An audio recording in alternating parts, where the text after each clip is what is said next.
Jesus says, I have come to seek and save the lost. God says, in the last days, I will pour out my spirit upon all flesh, and that means you. When that Spirit of God comes on your life, it will give you power to do mighty works of God. Today that Spirit of God is coming on your life to heal you and deliver you, to give you courage to be bold for God in this generation. In every generation, God has moved mightily, producing powerful revivals. You are going to witness a massive revival soon. Are you ready to be a transformer in this generation?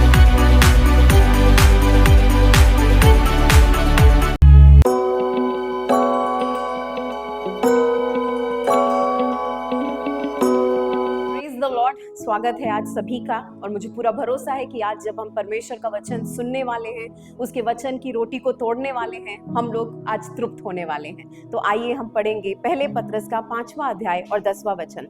अब परमेश्वर जो सारे अनुग्रह का दाता है, जिसने तुम्हें मसीह में अपने अनंत महिमा के लिए बुलाया, तुम्हारी थोड़ी देर तक दुख उठाने के बाद अब ही तुम्हें सिद्ध और स्थिर और बलवंत करेगा। एक कहानी के साथ शुरू करेंगे। समुद्री कांच के पत्थर। अनेक बार लोग कांच की चीजों को समुद्र में ऐसे ही फेंक देते हैं, ये सोच के कि वो बेकार है, वो किसी भी इस्तेमाल के लायक नहीं है। तो बहुत बार ये जो कांच की बोतलें और कांच के बर्तन रहते हैं, ये समुद्र में सालों साल रहते हैं। उन्हें अनेक तरीके की लहरों से जाना पड़ता है, अनेक तरीके के टूटने से जाना पड़ता है, अनेक तरीके से वे पत्थर से लड़ते हैं और सालों सालों समुद्र में रहते हैं। कुछ पत्थर छोटे छोटे टुकड़ों में 10 साल, 20 साल और कुछ तो 100 साल भी रहते हैं। लेकिन अनेक लहरों से जाने के बाद, अनेक पत्थरों से लड़ने के बाद, अनेक वो सारी मुसीबतों का सामना करने के बाद, ये जो पत्थर है ये बहुमूल्य रत्न बन जाते हैं और इनको समुद्री कांच के पत्थर कहा जाता है। अनेक सालों के बाद जब ये पानी के बाहर आते हैं, समुद्र के बाहर आते हैं, तो वो चमकीले होते हैं, वो बहुमूल्य होते हैं। मुझे बताने दीजिए, कुछ पत्थरों की जो कीमत है वो तो 70,000 से 1 लाख भी होती है। और ऐसा क्यों हुआ है कि जब उसको समुद्र में फेंका गया था तो वो बेकार था, वो तो किसी भी कार्य के लिए नहीं था। लेकिन जब वो अनेक साल, अनेक मुसीबतों से जाते हैं, अनेक तकलीफों से जाते हैं, वहां से बाहर आने के बाद वो बहुमूल्य बन जाते हैं। और आज अनेक लोग उसको एक गहने के समान ऐसा इस्तेमाल करते हैं। आज मैं आपको बताना चाहती हूँ कि आज आप बहुत सारी मुश्किलों से जाते होंगे और आपको ऐसा लगता रहेगा कि मेरा जीवन तो किसी भी चीज के लायक नहीं है, मेरा जीवन बेकार है, इसमें कोई भी अर्थ नहीं है, सब चीजें बेकार हो गई हैं। लेकिन मुझे आपको आज बताना है कि वो मुश्किलें आपको बहुमूल्य बना रही हैं, वो तकलीफें आपको और भी कीमती बना रही हैं। और अनेक जो भजन है वो दाऊद ने ऐसी परिस्थिति में लिखे हैं जब उसको बहुत ही दुख से जाना पड़ रहा था, जब उसके खुद के लोग उसके विरुद्ध हो गए थे, जब उस शाऊल उसके पीछे पड़ा हुआ था। उस मुश्किल की घड़ी में उसने उन भजनों को लिखा है और आज भी वो भजन हमारे लिए बहुत ही आशीर्वाद का सूत्र है। पौलुस जब जेल में था, उसने अनेक पत्रों को लिखा है। उसके हाथों में बेड़ियां थी, पैरों में बेड़ियां थी, लेकिन उसको पता था कि वो बेड़ियां सिर्फ सिपाहियों के हाथ में नहीं है, उसकी जो बेड़ी है वो परमेश्वर के हाथ में है। और वो कहता था कि परमेश्वर की कैद में मैं रहने वाला एक व्यक्ति हूं। तो आज मुझे आपको बताने दीजिए कि भले ही वो कैद में था, लेकिन स्वर्ग उसके लिए खुला हुआ था। वो मुश्किल की परिस्थिति में उसको परमेश्वर ने प्रकाशन दिया था, उसको परमेश्वर ने स्वर्ग का दर्शन दिया था। उसने ऐसी अलौकिक बातों को स्वर्ग से प्राप्त किया है जब वो मुश्किल की परिस्थिति में था। और अगर आज आप मुश्किल में हैं तो याद रखिए कि परमेश्वर आज आपके करीब है। आज का मेरा जो टाइटल है वो ये है कि God is present in your season of suffering. आज परमेश्वर आपके दुख के मौसम में आपके साथ उपस्थित है। आज आप उस मौसम में अकेले नहीं हैं। आज इस मौसम में परमेश्वर ने आपका हाथ छोड़ नहीं दिया है, आपको त्याग नहीं दिया है, आपको एक अकेले तरीके से छोड़ नहीं दिया है। परमेश्वर आज इस मौसम में, इस मुश्किल में, इस दुख की परिस्थिति में आज आपके साथ मौजूद है। आज हम जब मुश्किल में जा रहे हैं तो अनेक बार हमको ऐसा लगता है कि हम अकेले हैं।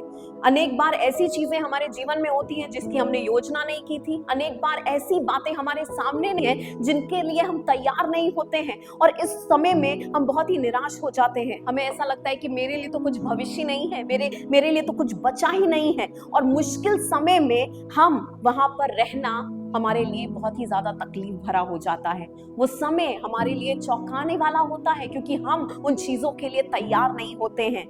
और हमें ऐसा लगता है कि मेरे लिए कुछ भी कल नहीं है, मेरे लिए कुछ भी बचा नहीं है। लेकिन अगर आज आप इस मुश्किल के समय में जा रहे हैं, जहां पर डर ने आपको पकड़ लिया है, जहां पर निराशा आपके आसपास घिरी हुई है, जहां पर आपको ऐसा लग रहा है कि कुछ भी मेरे लिए नहीं बचा है, मैं आज आपको बताना चाहती हूँ कि आज इन 3 बातों के द्वारा आज आप विजय प्राप्त कर सकते हैं, क्योंकि परमेश्वर आज आपके साथ इस मुश्किल की घड़ी में, मुश्किल की परिस्थिति में आज आपके साथ है। आइए आज हम इन 3 बातों को देखेंगे, और अगर आप ऐसी परिस्थिति में हैं तो आप इन 3 बातों को याद रखिए। सबसे पहली बात है कि याद रखिए कि ये जो तकलीफ है वो हमेशा भर के लिए नहीं रहने वाली। Remember that suffering won't last forever. ये जो तकलीफ है, ये जो पीड़ा है, ये जो परिस्थिति है, वो हमेशा के लिए नहीं रहने वाली।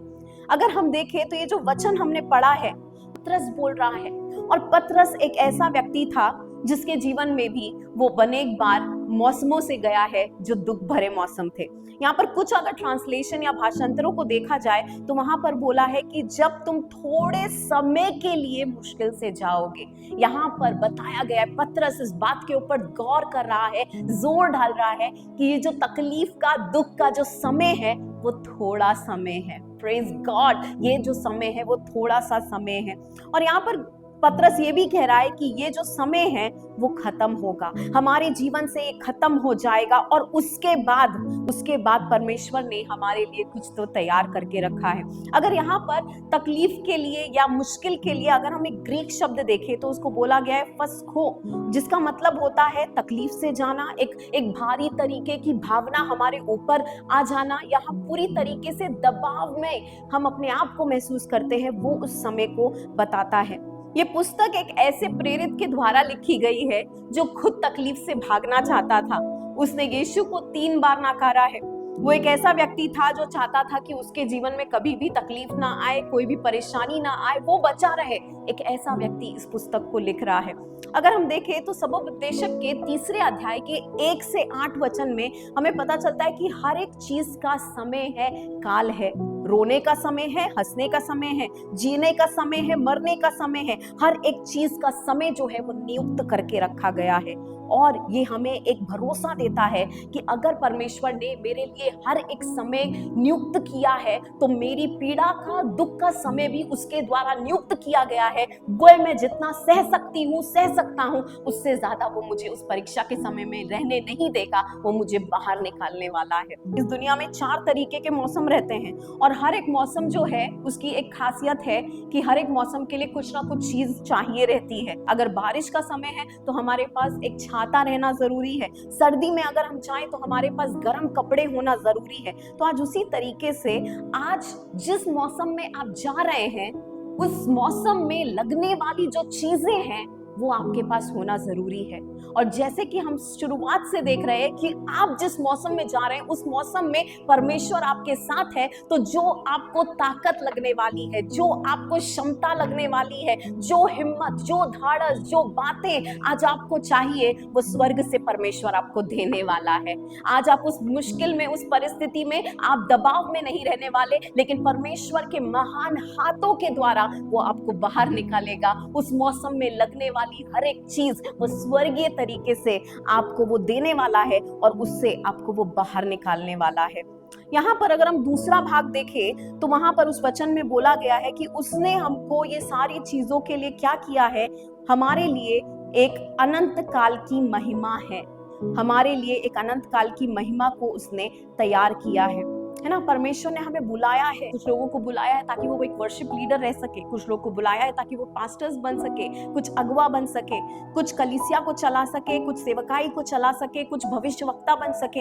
हर एक की क्या है, एक बुलावट है। एक विश्वासी होना भी एक बुलावट है। आपके काम पर आप एक विश्वासी हैं, वो भी एक बुलावट है। हर एक दिन हमें उस बुलावट में चलना है। अगर हम फिलिप्पी के 3 अध्याय और 14 वचन में देखें तो वहां पर ऐसा बोला गया है कि निशाने की ओर मैं दौड़ा चला जाता हूं ताकि वह इनाम पाऊं जिसके लिए परमेश्वर ने मुझे मसीह यीशु में ऊपर बुलाया है। आज हमारे लिए एक ऊंची बुलावट है, और वो ऊंची बुलावट क्या है कि हमें उसके साथ हर एक दिन चलना है। सबसे दुखद घटना वो ये होगी कि हमें ऐसा लगेगा कि हम जिंदगी भर हमेशा के लिए इस दुनिया में रहने वाले हैं। आज हमारा जो सोच है वो ये होनी चाहिए कि मेरे लिए एक बड़ी बुलावट है, एक ऊंची बुलावट है कि एक दिन मुझे ये सारी चीजों को छोड़ना है और मुझे उसके पास जाना है, मुझे उसकी ओर जाना है। अनेक बातें आज हमको डिस्ट्रैक्ट करेंगी, हमें हमारे निशाने की ओर जाने से हमें पलटेंगी, हमें दूर करेंगी, है ना। वो तकलीफें इतनी आ जाएंगी कि हमें लगेगा कि चलो अभी परमेश्वर को छोड़ देते हैं, सारी चीजों को छोड़ देते हैं, किसी से कुछ हमें मिल नहीं रहा है, दूसरा रास्ता हम किसी तरीके से देखते हैं, क्या उस पे मिलेगा? नहीं नहीं, याद रखिए कि आपके सामने एक मंजिल है और वो मंजिल पे आपको चलना है। और ये याद रखिए कि वो मंजिल पे आप अकेले नहीं चलने वाले, परमेश्वर आपके साथ चलने वाला है। हर एक चीज जो आपको लगेगी वो आपको देने वाला है और आप उस मंजिल पे चलकर वो बातों को प्राप्त कर सकते हैं जो परमेश्वर ने आपके लिए रखी हैं, क्योंकि उसने एक अनंत काल की महिमा को हमारे लिए तैयार किया है। आज हम जब इन सब चीजों से जा रहे हैं तो बहुत ही आसान है उदास हो जाना, बहुत ही आसान है हार मान लेना, बहुत ही आसान है उस परिस्थिति के हिसाब से अपने आप को दे देना, बहुत ही आसान है कि हर एक चीज को छोड़ के परमेश्वर से दूर चले जाना। लेकिन जो मुश्किल है कि उस परिस्थिति में हम परमेश्वर को देखने पाए, हम यीशु को देखने पाए। भले ही बहुत सारी चीजें आज हमें हराती होंगी, हमें नीचे दबाती होंगी, हमें तकलीफ देती रहेंगी, लेकिन आज जो हमारे अंदर है, जो इस दुनिया में है, उससे हम बलवंत हो जाएंगे, उसके द्वारा हम विजय प्राप्त करेंगे, उसके द्वारा हम किसी भी मौसम में परमेश्वर के द्वारा विजय प्राप्त कर सकते हैं। दूसरी बात अगर हम देखेंगे कि परमेश्वर कभी भी बदलता नहीं है, गॉड नेवर चेंजेस। परमेश्वर कभी बदलता नहीं। हाँ, आपके जीवन के मौसम बदल रहे हैं, आपके जीवन के मौसम में हार चढ़ाव और हर एक तरीके की परिस्थितियां आ रही हैं, लेकिन याद रखिए कि परमेश्वर कभी बदलता नहीं है। जब हम मुश्किल में जाते हैं, हमें ऐसा लगता है कि परमेश्वर बदल गया है, वो हमारी प्रार्थना को नहीं सुन रहा है, वो हमसे दूर चला गया है, शायद उसने अपने कानों को बंद कर लिया है, शायद हमसे वो नाराज हो गया है।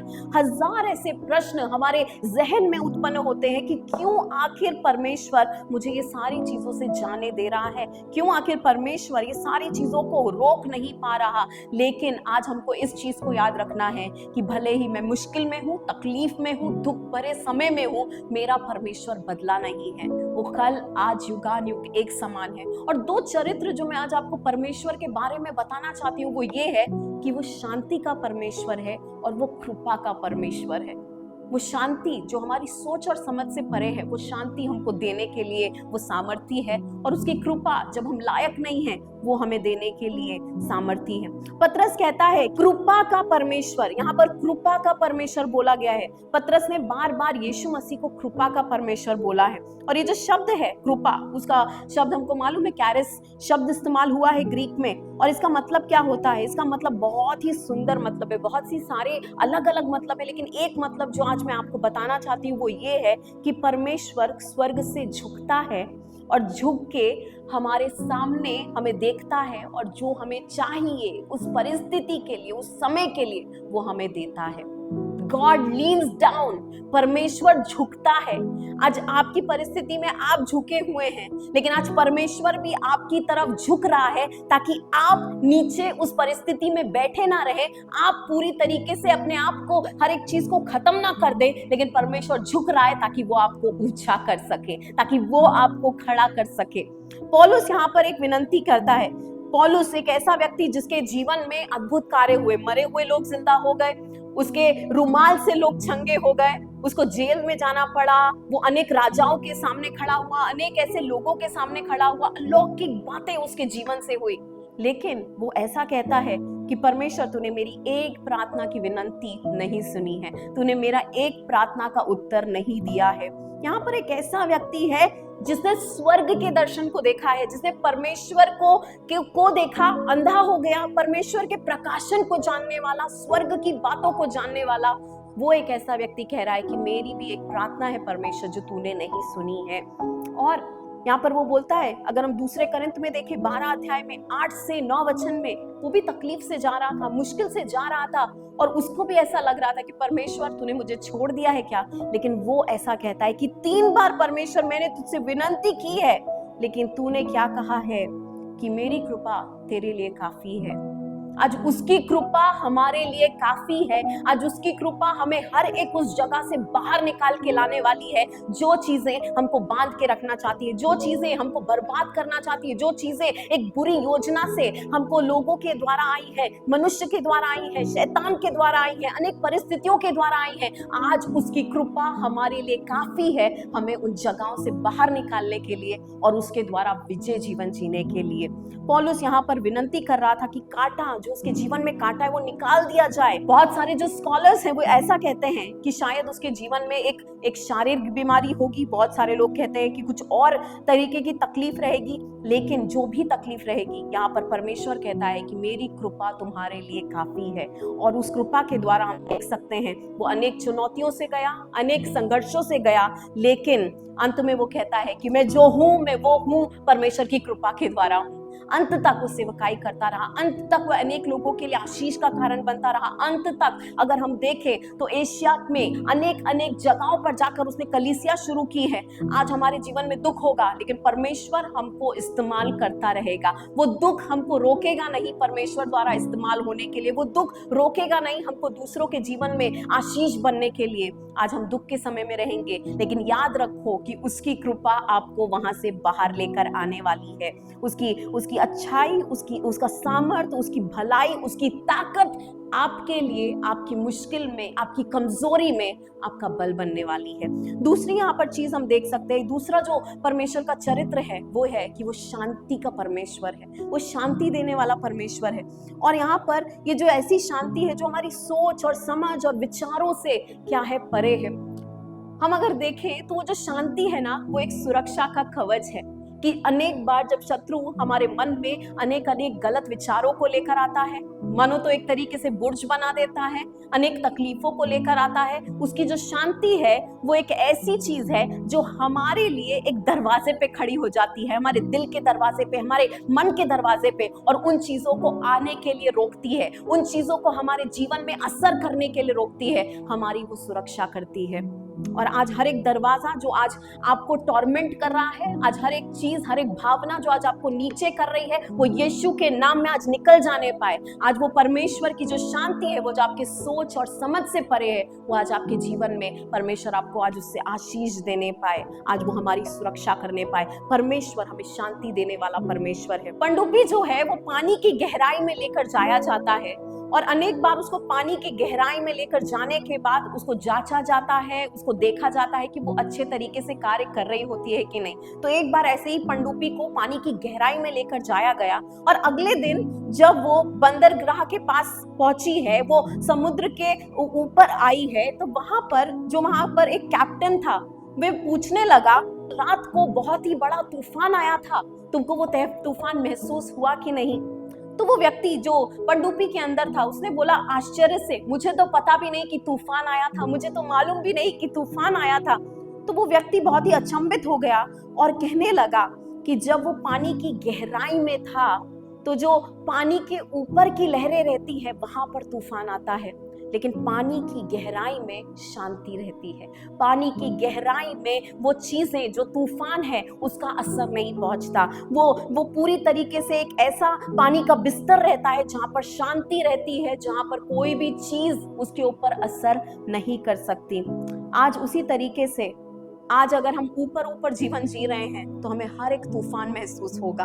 आज अगर हमारा जीवन ऊपर तरीके से है, हमारा विश्वास ऊपर तरीके से है, हमारा जो मसीह जीवन है वो भी ऊपर के तरीके से है, तो हमें हर एक तूफान, हर एक चीज महसूस होगी। लेकिन अगर आज हम यीशु मसीह में गहराई में जाएंगे तब भले ही तूफान आने दो, भले ही बाढ़ आने दो, भले ही तकलीफ आने दो, भले ही मुश्किलें आने दो, कोई भी चीज हमारे ऊपर हावी नहीं हो सकेगी। हमें वो पूरी तरीके से शांति में रखने वाला है। हमारे मन के ऊपर असर नहीं पड़ेगा, हमारे दिल के ऊपर असर नहीं पड़ेगा। हम यीशु मसीह में महफूज रहने वाले हैं, उसकी शांति में रहने वाले हैं। और आज पवित्र आत्मा हमें क्या करेगा? वो शांति का अनुभव करने के लिए हमारी सहायता करने वाला है। आज तीसरी चीज हम देखने वाले हैं कि याद रखो कि परमेश्वर तुम्हारी पुनर्स्थापना करेगा। परमेश्वर हमको इस स्थिति में नहीं छोड़ देने वाला है। परमेश्वर का वचन अगर हम वहां पर पढ़े तो यहाँ पर फिर से मैं वो वचन आपके लिए पढ़ती हूँ, और यहाँ पर क्या बोला गया है कि अब परमेश्वर जो सारे अनुग्रह का दाता है,